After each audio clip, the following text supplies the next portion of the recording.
എംബ്രോയ്ഡറിക്ക് ആവശ്യമായിട്ടുള്ള മെറ്റീരിയൽസ് എന്തൊക്കെയെന്ന് നോക്കാം. ആദ്യം നമ്മൾ പരിചയപ്പെടുന്നത് എംബ്രോയ്ഡറി ത്രെഡാണ്. റംഗോലി ത്രെഡാണ് ഇതിനു വേണ്ടി ഉപയോഗിക്കുന്നത്. പല നിറത്തിലായി ഈ ത്രെഡ് വാങ്ങിക്കാൻ കിട്ടും. പഠിക്കുന്ന സമയത്ത് നമ്മൾ റംഗോലി ത്രെഡാണ് ഉപയോഗിക്കുന്നത്. ഡ്രസ്സിൽ എംബ്രോയ്ഡറി ചെയ്യുമ്പോൾ ആങ്കർ ത്രെഡാണ് ഉപയോഗിക്കേണ്ടത്. അടുത്തത് നമ്മൾ പരിചയപ്പെടാൻ പോകുന്നത് റിംഗ് ആണ്. എംബ്രോയ്ഡറി ഫ്രെയിം അല്ലെങ്കിൽ റിംഗ് എന്നൊക്കെ പറയുന്നു. ഞാനിവിടെ എടുത്തിരിക്കുന്നത് 6 ഇഞ്ചിൻ്റെ റിങ്ങാണ്. 6, 7, 8, 9 അങ്ങനെ പല സൈസിൽ ഈ റിങ് അവൈലബിൾ ആണ്. ഇപ്പോൾ നമുക്കിവിടെ പഠിക്കാൻ ആവശ്യമായിട്ടുള്ളത് 6 ഇഞ്ചിൻ്റെ റിങ്ങാണ്. ഇനി നമ്മൾ പരിചയപ്പെടുന്നത് കാർബൺ പേപ്പറാണ്. ഇത് യെല്ലോ കാർബൺ പേപ്പറാണ്.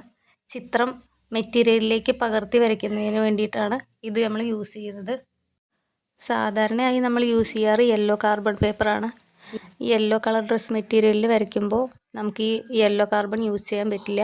അതിന് പകരം വൈറ്റ് കാർബണാണ് യൂസ് ചെയ്യാറ്. ഇനി നമുക്ക് ആവശ്യമുള്ളത് നീഡിലാണ്. ഇതും പല സൈസിൽ അവൈലബിൾ ആണ്.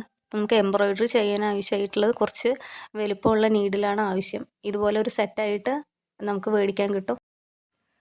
അടുത്തത് നമ്മൾ പരിചയപ്പെടാൻ പോകുന്നത് ട്രിമ്മറാണ്. ത്രെഡൊക്കെ എളുപ്പത്തിൽ കട്ട് ചെയ്യുന്നതിന് വേണ്ടിയിട്ടാണ് ഈ ട്രിമ്മർ യൂസ് ചെയ്യുന്നത്. ട്രിമ്മറിൻ്റെ അറ്റം നല്ല മൂർച്ചയുള്ളതുകൊണ്ട് എളുപ്പത്തിൽ ത്രെഡ് കട്ട് ചെയ്യാൻ സഹായിക്കുന്നു. അടുത്തത് കത്രികയാണ്. നമ്മുടെ ഫാബ്രിക് എളുപ്പത്തിൽ കട്ട് ചെയ്തെടുക്കാൻ വേണ്ടിയിട്ട് ഇതുപോലെ വലിയൊരു കത്രിക അത്യാവശ്യമാണ്.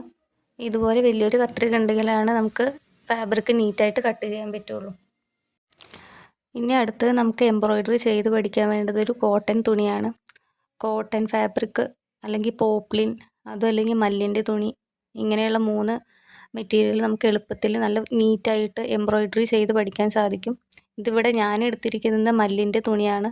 ഇത് വളരെ നീറ്റായിട്ട് നമുക്ക് എംബ്രോയ്ഡറി ചെയ്തെടുക്കാൻ സാധിക്കുന്നതിൽ embroidery thread, ring, carbon paper, needle, trimmer, കത്രിക,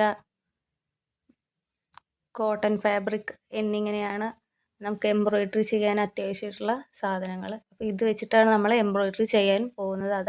അടുത്ത വീഡിയോയിൽ നമുക്ക് എംബ്രോയ്ഡറി എങ്ങനെയാണ് ചെയ്യുന്നതെന്ന് വിശദമായിട്ട് പഠിക്കാം.